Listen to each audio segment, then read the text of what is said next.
Hello everyone. मैं आज metal forming processes के बारे में आपके साथ डिस्कस करूंगा। मेटल फॉर्मिंग प्रोसेसेस, देखिए मेटल की फॉर्मिंग, मेटल को हम अगर हमको कोई शेप देनी है तो उसके कई प्रोसेसेस हो सकते हैं। तो हम उन्हीं प्रोसेस के बारे में आज डिस्कस करेंगे। सबसे पहले मेटल फॉर्मिंग का मतलब क्या है। मैन्युफैक्चरिंग प्रोसेसेस में मेटल फॉर्मिंग एक मैन्युफैक्चरिंग का एक प्रोसेस है। तो ये और मैन्युफैक्चरिंग प्रोसेस से कैसे अलग है। तो मेटल फॉर्मिंग का डेफिनेशन है large set of manufacturing processes in which the material is deformed plastically to take shape of the die geometry. The tools used for such deformation are called die and punch depending on the types of processes. तो ये जो definition है metal forming की, इससे हमको ये समझ में आता है कि मेटल फॉर्मिंग में जो मेटल है उसकी शेप वही होगी जो कि डाई की शेप होगी। इसका मतलब जो मेटल है वो डाई की शेप ले लेता है और डाई की फॉर्म मेटल की फॉर्म हो जाती है, इसीलिए इसको मेटल फॉर्मिंग प्रोसेस कहते हैं। फिर है plastic deformation. Metal forming process में प्लास्टिक डिफॉर्मेशन होता है, ये जिसमें कि stresses beyond yield strength of the workpiece material is required. तो हम प्लास्टिक स्टेट में लेके आते हैं मेटल को हीट करते हैं जिससे कि वो प्लास्टिक स्टेट में आता है और फिर उस पर हम फोर्स लगाते हैं और जो स्ट्रेसेस डेवलप होते हैं वो उस मेटल की यील्ड स्ट्रेंथ से ज़्यादा होते हैं, तभी वो अपनी शेप चेंज करता है। तो इसकी जो कैटेगरीज हैं, bulk metal forming, sheet metal forming, तो इसके बारे में हम आगे डिस्कस करेंगे। तो देखिए आप, मेटल फॉर्मिंग प्रोसेस, अब इसको हम दो कैटेगरीज में डिवाइड कर सकते हैं, बल्क डिफॉर्मेशन और sheet metal deformation. Bulk deformation का मतलब है कि बहुत बल्क में, बहुत हाई थिकनेस का जो मेटल है उसको हम शेप देते हैं। उसके फिर आगे प्रोसेस हैं रोलिंग, फोर्जिंग, एक्सट्रूजन, वायर बार ड्राइंग। जबकि जो शीट मेटल फॉर्मिंग प्रोसेस है उसके प्रोसेस हैं बेंडिंग, डीप और cup drawing, sharing, miscellaneous processes. तो ये कैटेगराइजेशन है मेटल फॉर्मिंग प्रोसेसेस का। अब सबसे पहले क्लासिफिकेशन ऑफ बल्क और बेसिक बल्क फॉर्मिंग प्रोसेसेस। तो ये यहाँ पर कुछ डायग्राम है और कुछ डेफिनेशंस हैं। तो ये सारे बल्क फॉर्मिंग प्रोसेस है, मतलब बहुत हाई वॉल्यूम का मेटल इसमें फॉर्म किया जाता है। तो सबसे पहले आप ये देखिए रोलिंग, हम डिटेल में बाद में डिस्कस करेंगे। तो सबसे पहला है रोलिंग।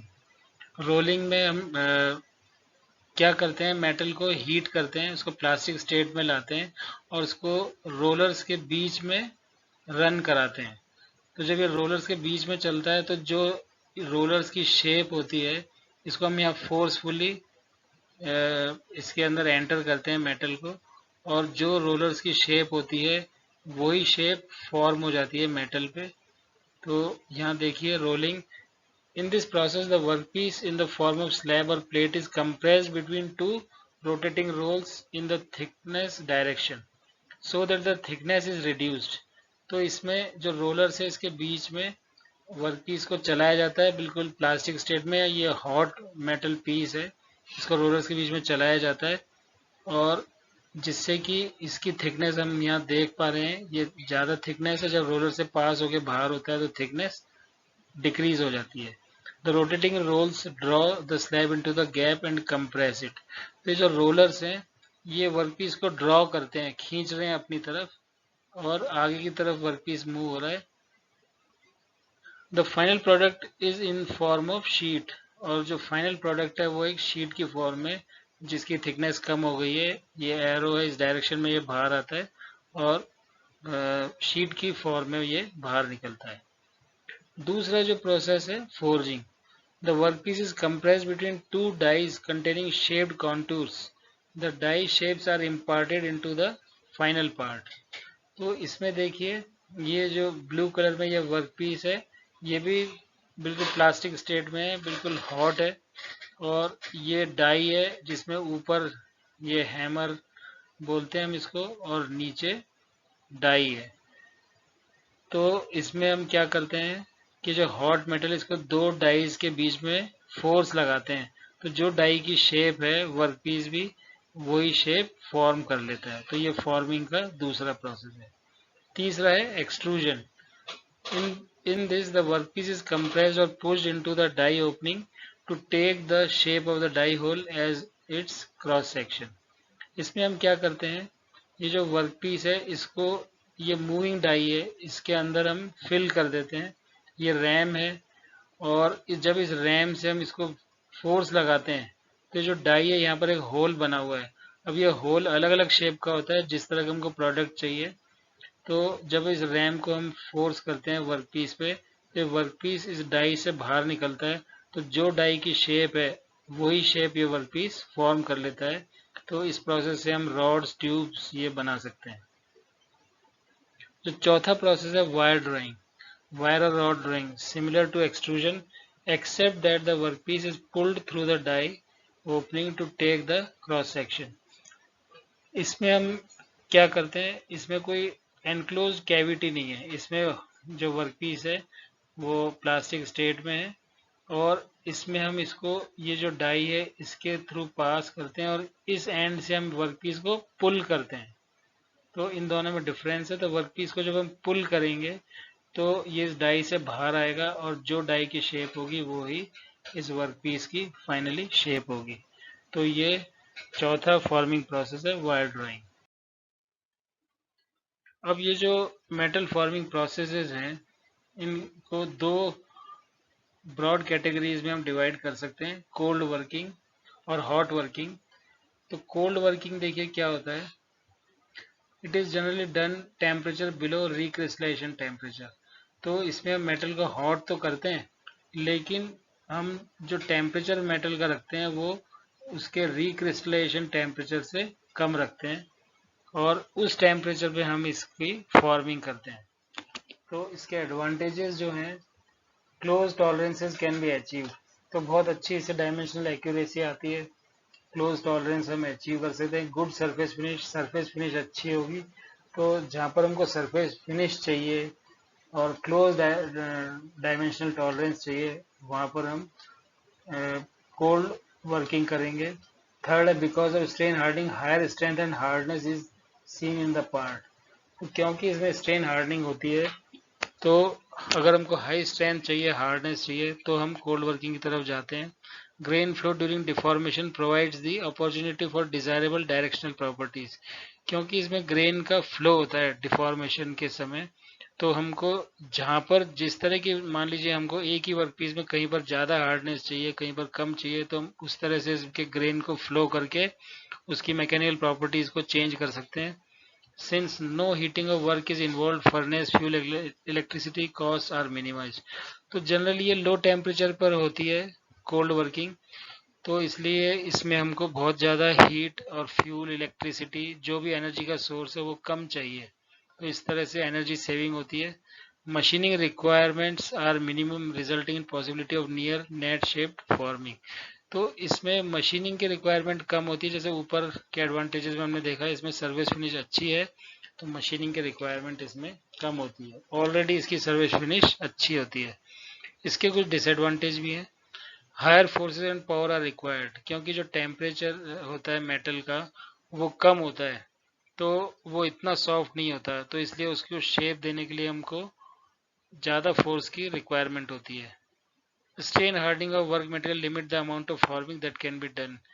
जैसा हमने ऊपर देखा, इसमें स्ट्रेन हार्डनिंग होती है, तो उसकी वजह से हम इसमें ज़्यादा रिडक्शन नहीं कर सकते, ज़्यादा फॉर्मिंग नहीं कर सकते, नहीं तो वर्क पीस ब्रेक हो सकता है। Sometimes cold forming annealing cold forming cycle should be followed. तो ये पॉइंट थर्ड भी सेकंड से रिलेटेड ही है, क्योंकि इसमें स्ट्रेन हार्डनिंग होती है, हार्डनिंग के चांस होते हैं, वर्कपीस में ब्रिटलनेस, हार्डनेस आ सकती है, तो इससे उसके टूटने की जो पॉसिबिलिटीज़ हैं वो बढ़ जाती हैं। तो उसको सॉफ्ट करने के लिए हम उसकी कई बार एनिलिंग की ज़रूरत पड़ती है। फोर्थ है the workpiece is not ductile enough to be cold work. तो जो वर्कपीस है वो इस फॉर्मिंग के बाद डक्टाइल नहीं होता, तो उस पर हम और फर्दर कोल्ड वर्किंग नहीं कर सकते। तो ये कुछ ड्रॉबैक्स हैं कोल्ड वर्किंग के। अब हॉट वर्किंग, जैसे कि हमने कोल्ड वर्किंग में देखा, कोल्ड वर्किंग हम करते हैं जो वर्कपीस है उसका टेम्परेचर रिक्रिस्टलाइजेशन टेम्परेचर से लो होता है, लेकिन हॉट वर्किंग में जो वर्कपीस है उसका टेम्परेचर ज़्यादा होता है और रिक्रिस्टलाइजेशन टेम्परेचर से ज़्यादा होता है। तो इसके एडवांटेजेस हैं, significant plastic deformation can be given to the sample, क्योंकि इसमें स्ट्रेन हार्डनिंग नहीं होती है, वर्कपीस कंपेरेटिवली सॉफ्ट होता है, तो इसमें हम बहुत ज़्यादा प्लास्टिक डिफॉर्मेशन कर सकते हैं। Significant change in workpiece shape, तो बहुत ज़्यादा हम शेप चेंज कर सकते हैं, रिडक्शन हम बहुत ज़्यादा कर सकते हैं क्योंकि वर्कपीस सॉफ्ट है, स्ट्रेन हार्डनिंग उसकी नहीं होती है। लोअर फोर्सेज आर रिक्वायर्ड, तो क्योंकि वर्कपीस सॉफ्ट है इसलिए कम फोर्स की इसमें ज़रूरत होती है।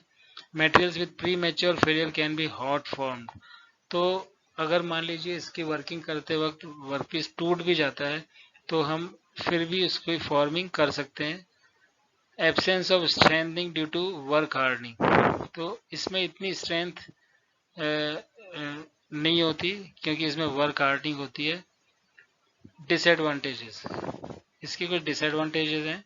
शॉर्टर टूल लाइफ, तो क्योंकि ये हाई टेम्परेचर इसमें इन्वॉल्व है तो टूल जो है वो बहुत हाई टेम्परेचर पे एक्सपोज होता है, तो इसलिए उसकी लाइफ कम होती है। पुअर सरफेस फिनिश, जो वर्कपीस का टेम्परेचर बहुत ज़्यादा है तो सरफेस फिनिश इसमें बहुत ज़्यादा अच्छी नहीं होती है। और ये सब अपोजिट हैं कोल्ड फॉर्मिंग के। कोल्ड वर्किंग में हमने देखा कि डायमेंशनल एक्यूरेसी बहुत अच्छी होती है, लेकिन उसके अपोजिट जो हॉट वर्किंग प्रोसेस उनमें लोअर डायमेंशनल एक्यूरेसी, तो बहुत ज़्यादा क्लोज टॉलरेंस और लोअर डायमेंशनल और डायमेंशनल एक्यूरेसी बहुत ज़्यादा में अचीव नहीं कर सकते। सैंपल सरफेस ऑक्सीडेशन, तो जो वर्कपीस है क्योंकि उसका हाई टेम्परेचर होता है तो उसमें उसके चांसेस हैं कि जो वर्कपीस है उसका ऑक्सीडेशन हो जाता है, तो उससे जो वर्कपीस है उसकी जो मैकेनिकल प्रॉपर्टीज़ हैं वो चेंज हो जाती हैं हाई टेम्परेचर की वजह से। तो ये कुछ ड्रॉबैक्स हैं हॉट वर्किंग के।